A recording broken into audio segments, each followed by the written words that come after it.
Hello hi ನಮಸ್ಕಾರ welcome to the channel. ಹೇಗಿದ್ದೀರಾ? ಎಲ್ಲ ಚೆನ್ನಾಗಿದ್ದೀರಾ, ಆರಾಮಾಗಿದ್ದೀರಾ ಅಂತ ಅಂದ್ಕೊಳ್ತೀನಿ. ಏಪ್ರಿಲ್ 22ಗೆ ನಮ್ಮ ಮದುವೆಯಾಗಿ 10 ವರ್ಷ ಆಯಿತು. ಅವತ್ತಿನ ದಿವಸ ನಾವು ರೆಸಾರ್ಟಿಗೆ ಹೋಗಿದ್ವಿ. ನಾವು ಹೋಗಿದ್ದು ವೈಲ್ಡ್ ವ್ಯಾಲಿ ಅಡ್ವೆಂಚರ್ ರೀಟ್ರೀಟ್ ಅಂತ. ಇದು ಕನಕಪುರ ರೋಡಲ್ಲಿರೋದು. ಸೊ ಹೇಗಿತ್ತು ಆವತ್ತಿನ ದಿನ, ಹಾಗೆ ಈ ಒಂದು ರೆಸಾರ್ಟಲ್ಲಿ ನಮ್ಮ ಎಕ್ಸ್ಪೀರಿಯನ್ಸ್ ಏನು ಅಂತ ಈ ವಿಡಿಯೋದಲ್ಲಿ ಹೇಳ್ತೀನಿ. ಸೊ ಹೋಗೋರಿದ್ರೆ ಅವರಿಗೆ ಯೂಸ್ ಆಗ್ಬೋದು ಈ ಒಂದು ವಿಡಿಯೋ. ನಾವು ಒಂದು ಡೇ ಔಟು ಬ್ರೇಕ್ಫಾಸ್ಟ್ ಇನ್ಕ್ಲೂಡ್ ಆಗಿರುವಂಥ ಪ್ಯಾಕೇಜ್ನ ಬುಕ್ ಮಾಡ್ಕೊಂಡಿದ್ವಿ. ಆನ್ಲೈನಲ್ಲಿ ಬುಕ್ ಮಾಡ್ಕೊಂಡಿದ್ವಿ. ನಾವು ಯೂಶ್ವಲಿ ನಾವು ರೆಸಾರ್ಟಿಗೆ ಹೋಗೋದಾದರೆ ಆನ್ಲೈನಲ್ಲಿ ಬುಕ್ ಮಾಡ್ಕೊಳ್ತೀವಿ, ಅಲ್ಲಿ ಹೋದ್ಮೇಲೆ ಯಾಕೆ ಕಿರಿಕಿರಿ ಅಂತ. ಸೊ ಅದಾದಮೇಲೆ ಅಲ್ಲಿ ಹೋಗಿ ನಾವು ಕನ್ಫರ್ಮ್ ಮಾಡ್ಕೊಳ್ಳೋದು. ಹಾಗೆ ರಿಸೆಪ್ಷನ್ಗೆ ಹೋದಾಗ ಅವರಿಗೆ ಈ ಆನ್ಲೈನ್ ಬುಕ್ಕಿಂಗ್ ಬಗ್ಗೆ ಏನು ಅಷ್ಟೊಂದು ಗೊತ್ತೇ ಇಲ್ಲ ಥರ ಆಡೋದ್ರು. ಇಡೀ ರೆಸಾರ್ಟ್ನೇ ರಿಸೆಪ್ಷನ್ ತಲೆಯಲ್ಲಿ ಇಟ್ಕೊಂಡಂಗೆ ಆ್ಯಟಿಟ್ಯೂಡ್ ಇತ್ತು. ನಮಗೆ ಅದೊಂದು ಇಷ್ಟ ಆಗಿಲ್ಲ. ಒಂದು 10-15 ನಿಮಿಷ ಅಲ್ಲಿ ವೆಯ್ಟ್ ಮಾಡಿ, ಅವ್ರಿಗೆ ಕಾಲ್ ಮಾಡಿ ಇವ್ರಿಗೆ ಕಾಲ್ ಮಾಡಿ ಎಲ್ಲ ಮಾತಾಡಿ ಅದಾದಮೇಲೆ ಏನು ಓಕೆ ಹಾಗೆ ಹೇಳಿದ್ರು. ನಮ್ಮಲ್ಲಿ ಆಲ್ರೆಡಿ ಇತ್ತು ಬುಕ್ಕಿಂಗ್ ಡೀಟೇಲ್ಸ್ ಅದು ಇದೆಲ್ಲ. ಸೊ ಅಲ್ಲೊಂದು ನನಗೆ ಅವ್ರ ಆ್ಯಟಿಟ್ಯೂಡ್ ಚೂರು ಇಷ್ಟ ಆಗಿಲ್ಲ. ನಾನು ಅವರಿಗೆ ಹೇಳಿಬಿಟ್ಟೆ ಕೂಡ, ನಮಗೆ ಫಸ್ಟ್ ಇಂಪ್ರೆಷನ್ನೇ ಬೇಡ ಅಂತ ಅನ್ನಿಸುತ್ತೆ ಈ ರೀತಿ ನೀವು ಬಿಹೇವ್ ಮಾಡಿದಾಗ ಅಂತೆಲ್ಲ ಹೇಳಿದೆ. ಒಂದು ರಿಸೆಪ್ಷನಲ್ಲಿ ನಗುನೂ ಇಲ್ಲ, ಅವ್ರ ಮನೆಗೆ ಹೋದಂಗೆ ಆ ಥರ ಬಿಹೇವಿಯರ್ ಇತ್ತು. ಅದಾದಮೇಲೆ ಬ್ರೇಕ್ಫಾಸ್ಟ್ ಬಗ್ಗೆ ಹೇಳೋದಾದರೆ, ಬ್ರೇಕ್ಫಾಸ್ಟು ಏನು ಅನ್ಲಿಮಿಟೆಡ್ ಬೊಫೆ ಥರ ಏನೂ ಇರೋದಿಲ್ಲ, ಐಟಮ್ಗಳೆಲ್ಲ ಇತ್ತು. ಸೊ ನಾವು ಎಷ್ಟು ಬೇಕು ಕೇಳಿದ್ರೆಲ್ಲ ಕೊಡ್ತಾರೆ. ಸೊ ಓಕೆ ಇತ್ತು ಟೇಸ್ಟ್. ಅದಾದಮೇಲೆ ಇದು ಅಡ್ವೆಂಚರ್ ರೆಸಾರ್ಟ್ ಅಂತ ಹೆಸರಿರೋದಕ್ಕೆ ತುಂಬಾ ಅಡ್ವೆಂಚರ್ಗಳಿದೆ.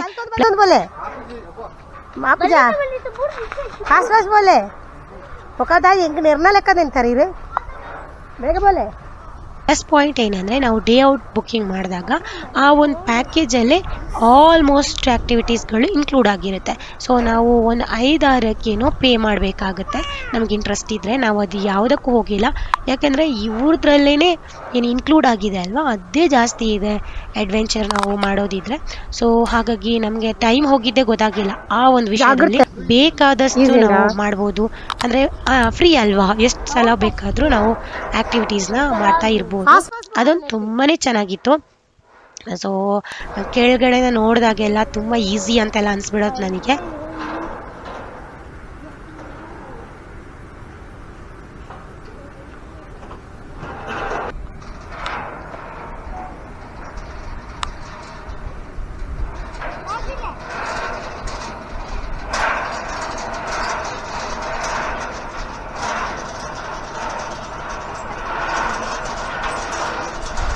Very good. ಈ ರೆಸಾರ್ಟ್ಗೆಲ್ಲ ವೀಕೆಂಡಲ್ಲಿ ಹೋದಾಗ ತುಂಬಾ ಜನ ಇರ್ತಾರೆ. ತುಂಬ ಕೆಲವು ಕಡೆ ಎಲ್ಲ ಫೋಟೋಸ್ ತಗೊಳ್ಳೋದಕ್ಕೆ, ಆ್ಯಕ್ಟಿವಿಟೀಸ್ ಮಾಡೋದಕ್ಕೆಲ್ಲ ಕ್ಯೂ ಅಲ್ಲಿ ನಿಲ್ಲಬೇಕಾಗುತ್ತೆ. ನಾವು ವೀಕ್ ಡೇಸಲ್ಲಿ ಹೋಗಿದ್ದು. ಸೊ ಹಾಗಾಗಿ ಆರಾಮಾಗಿತ್ತು ಆ್ಯಂಡ್ ಕಾಮಾಗಿತ್ತು. ತುಂಬ ಚೆನ್ನಾಗಿ ಅನ್ನಿಸ್ತು ಅದೊಂದು ವಿಷಯದಲ್ಲಿ. ಇದನ್ನ ನೋಡಿದಾಗ ನನಗೇನು ನೆನಪಾಗಿತ್ತು ಅಂದರೆ, ಬಿಗ್ ಬಾಸು, ಪ್ಯಾಟೆ ಹುಡುಗಿರ ಹಳ್ಳಿ ಲೈಫು, ಈ ಶೋನೆಲ್ಲ ನಾನು ತುಂಬ ಇಂಟ್ರೆಸ್ಟಲ್ಲಿ ನೋಡ್ತಾ ಇರ್ತೀನಿ. ಸೊ ಆವಾಗ ಈ ಥರ ಆ್ಯಕ್ಟಿವಿಟೀಸ್ ಕೊಟ್ಟಾಗ ನನ್ನ ಮನೇಲಿ ಕೂತ್ಕೊಂಡು ಬೈತಾ ಇರ್ತೀನಿ ಅವರಿಗೆ, ಏನು ನಾಟಕ ಮಾಡ್ತಾರೆ, ಅವರಿಗೆ ಬೇಗ ಹೋಗೋದಕ್ಕಾಗೋದಿಲ್ವಾ, ಹೆಲ್ಪ್ ಮಾಡೋದಕ್ಕೆ ಅಷ್ಟು ಜನ ಇದ್ದಾರೆ, ಸುಮ್ಮನೆ ಕೂತ್ಕೊಂಡು ಆಳ್ತಾರೆ ಅಂತೆಲ್ಲ.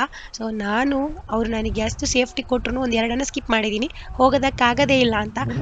ಅವ್ರು ಬೇರೆ, ಮೇಡಮ್ 4 ಸ್ಟೆಪ್ ಆದರೂ ಟ್ರೈ ಮಾಡಿ ಅಂತ ಹೇಳಿದ್ರೆ, ಇಲ್ಲ ನಾನು ಹೋಗೋದೇ ಇಲ್ಲ ಅಂತ ಹೇಳಿದೆ. ಅದಾದಮೇಲೆ ಒಂದು 3 ಈ ರೌಂಡ್ ಥರ ಇದೆಲ್ಲ ಇದರಲ್ಲಿ ಹೋಗಿದ್ದೀನಿ. ಒಂದು ಕಡೆ ಅಂತೂ ನನಗೆ ಆಗೋದೇ ಇಲ್ಲ ಅಂತ ಹೇಳಿದೆ. ಅವನು, ಮೇಡಮ್ ಆ ರೋಪ್ ವಾಪಸ್ ಬರಬೇಕು, ನೀವು ಬರಲೇಬೇಕು ಅಂತ ಹೇಳ್ದೆ. ಅದಾದಮೇಲೆ ದೇವ್ರ ಮೇಲೆ ಭಾರ ಹಾಕ್ಬಿಟ್ಟೆಲ್ಲ ನಾನು ಟ್ರೈ ಮಾಡಿದ್ದು. ನಿಜವಾಗ್ಲೂ ಗಾಳಿ ಎಲ್ಲ ಬರುತ್ತೆ ಮೇಲ್ಗಡೆ, ಬಿದ್ದೇ ಬಿಡ್ತೀನಿ ಅಂತ ಅಂದ್ಕೊಂಡೆ. ಬಟ್ ಹೆಂಗೋ ಒಂದು ಕಂಪ್ಲೀಟ್ ಮಾಡಿದ್ದೀನಿ. ಸೊ ಕೆಳಗಡೆ ನಾನು ನೋಡಿದಷ್ಟು ಸುಲಭ ಇಲ್ಲ, ಮೇಲೆ ಹೋದಾಗಲೇ ಗೊತ್ತಾಗಿತ್ತು ನನಗೆ ಕಷ್ಟ ಇದೆ ಅಂತ.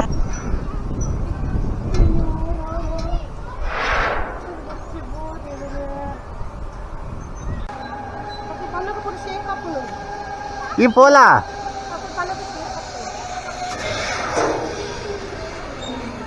ಜಿಪ್ ಲೈನ್ಗೆ ಹೋಗ್ತಾ ಇದ್ದಾನೆ.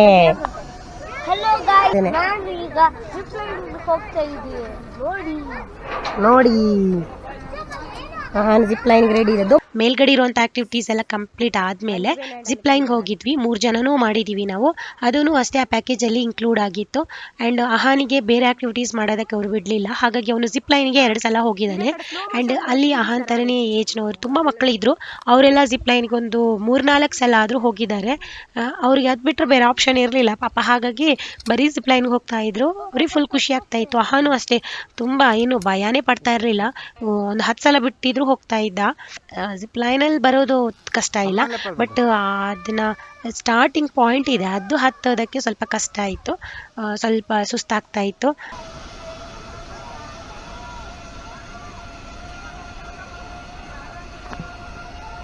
ನೆಕ್ಸ್ಟ್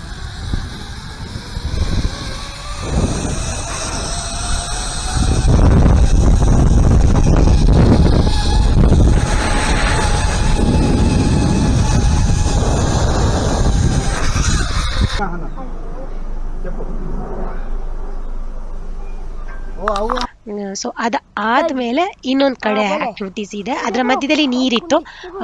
ಈ ರೀತಿ ಆಕ್ಟಿವಿಟೀಸು ಇದನ್ನು ಕೂಡ ಮಾಡಿದ್ವಿ. ನಾನೊಂದು ಸ್ವಲ್ಪ ಅರ್ಧ ತನಕ ಮಾಡಿದೆ. ನೀರಿನ ಮೇಲ್ಗಡೆ ನಡ್ಕೊಂಡು ಬರೋದೆಲ್ಲ ಹೋಗಿಲ್ಲ, ನಂಗೆ ಭಯ ಆಯ್ತು. ಅವ್ರು ಹೇಳಿದ್ರು ಅದು ಡೀಪ್ ಇದೆ ಅಂತ. ಇನ್ ಕೇಸ್ ಬಿದ್ದರೆ ಆ ಥರ ಎಲ್ಲ ನಂಗೆ ಥಿಂಕ್ ಬಂತು. ಹಾಗಾಗಿ ನಾನು ಮಾಡೋದಕ್ಕೆ ಹೋಗಿಲ್ಲ. ಹಸ್ಬೆಂಡ್ ಎಲ್ಲನೂ ಕಂಪ್ಲೀಟ್ ಮಾಡಿದ್ದಾರೆ.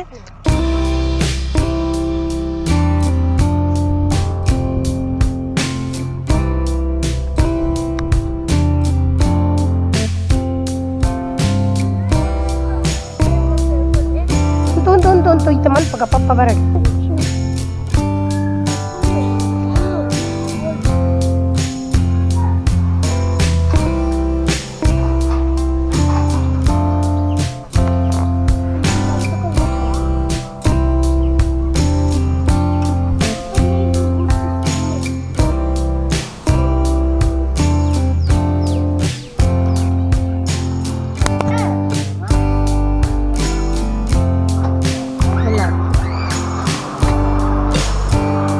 ಅದಾದಮೇಲೆ ಮಧ್ಯಾಹ್ನ ಊಟ ಮಾಡಿದ್ವಿ. ಲಂಚ್ ಬಂದು ಬುಫೆಯಲ್ಲಿತ್ತು, ತುಂಬಾ ಐಟಮ್ ಇತ್ತು, ಚೆನ್ನಾಗಿ ಕೂಡ ಆಯಿತು.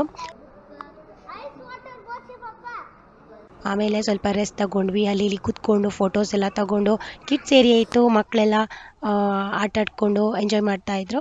ಆಮೇಲೆ ಸ್ವಲ್ಪ ಹೊತ್ತಾದಮೇಲೆ ಸ್ವಿಮ್ಮಿಂಗ್ ಪೂಲ್ಗೆ ಬಂದ್ವಿ. ಪೂಲ್ ಹತ್ರ ಬಂದಮೇಲೆ ಮಕ್ಕಳನ್ನ ಹಿಡಿಯೋದಕ್ಕಾಗಲ್ಲ, ನಾನು ಕೂಡ ಇಳಿದಿದ್ದೆ. ಎಲ್ಲ 4 ಜನ ಫುಲ್ಲು ಎಂಜಾಯ್ ಮಾಡ್ತಾಯಿದ್ವಿ. ಹಾಗೆ ಪೂಲಲ್ಲೇ ಸ್ವಲ್ಪ ಹೊತ್ತು ಆಡಾದ್ಮೇಲೆ ಮಹಿನ ಮಲ್ಕೊಂಡ್ಬಿಟ್ಲು. ಇಲ್ಲಿ ರೈನ್ ಡ್ಯಾನ್ಸ್ ಎಲ್ಲ 4:15ಗೆ ಶುರು ಆಗೋದು. ಸೊ ಅಲ್ಲಿ ತನಕನೂ ಪೂಲಲ್ಲೇ ಇದ್ದಿದ್ದು. ಸೊ ಮಹಿನ ಮಲ್ಕೊಂಡ್ಮೇಲೆ ಹಸ್ಬೆಂಡ್ ಆ್ಯಂಡ್ ಮಗ ಇಬ್ಬರು ಎಂಜಾಯ್ ಮಾಡ್ತಾಯಿದ್ರು ಪೂಲಲ್ಲಿ. ಆಮೇಲೆ ಅವರಿಬ್ಬರೇ ರೈನ್ ಡ್ಯಾನ್ಸ್ ಮಾಡಿದ್ದು. ನಾನು ಮಹಿನಾಗೆ ಡ್ರೆಸ್ ಎಲ್ಲ ಚೇಂಜ್ ಮಾಡಿ ಹಾಗೆ ಮಲಗಿಸ್ತಾ ಇದ್ದೆ.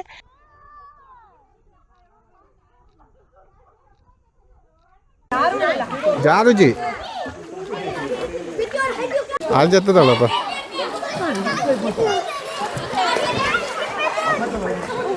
अब आहे तू